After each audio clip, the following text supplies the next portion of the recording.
Bismillahirrahmanirrahim. Inilah rupanya agar-agar lumut yang dibeli di pasar-pasar Ramadan. Jom kita buat agar-agar lumut hari ini.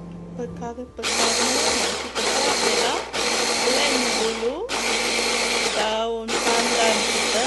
Ini dalam 5 ke 6 helai daun pandan yang kita blend dengan 250 ml air biasa.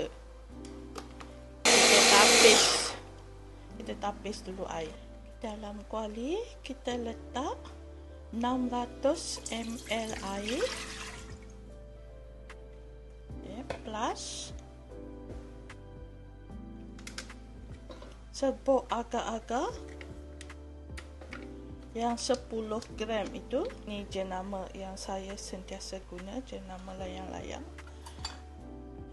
1 cawan gula. Ini manisnya sedang-sedang sahaja. Kalau suka manis boleh tambah. Dan 2 ketul gula batu. Okey, kita hidupkan api. Adunan saya warna kuning sikit sebab serbuk agar-agar tu yang ada tadi warna kuning, tapi tak apa, nanti bila kita letak esen hijau dia akan berubah warna. Okey, kita letak berwarna hijau, dia dah bertukar warna dah. Okey, di bahagian yang lain sementara tunggu dia mendidih, kita akan bancuh telur dan santan. Okey, ini adalah telur, 2 biji telur campur 1 kotak santan pekat 200 ml, sedikit garam dan sedikit esen vanila sebab kita pakai telur. Jadi kena buang air telur itu. Okey, sangatlah pula gula batu tu, kita biarkan dia cair sekejap.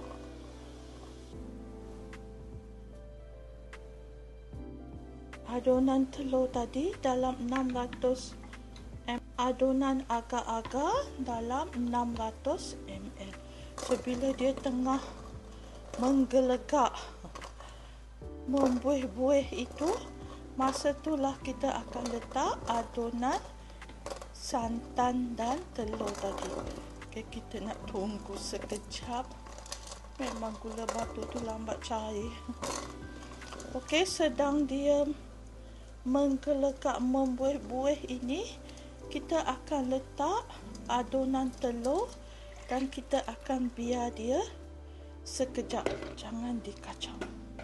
Biar dia membuat kembali, so that kita boleh dapat tekstur yang macam lumut dekat atas agar-agar.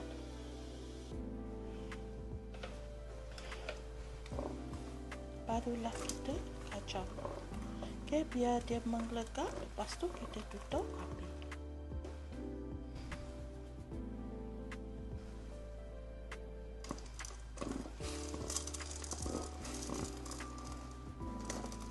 Okey, agar-agar kita dah menggelegak dah tu, dah boleh tutup api. Sekejap aja buat agar-agar ni.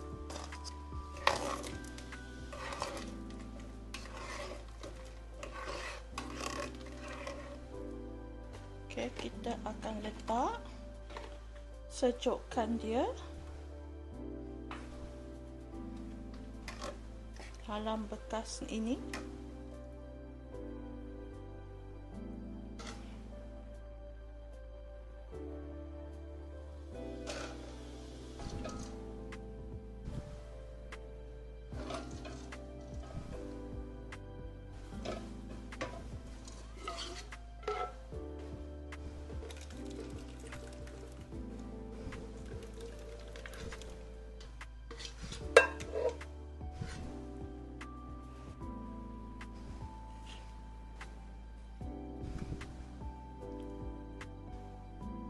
inilah hasil dari agar-agar kita tadi. Dapat 2 bekas 6 inci ni.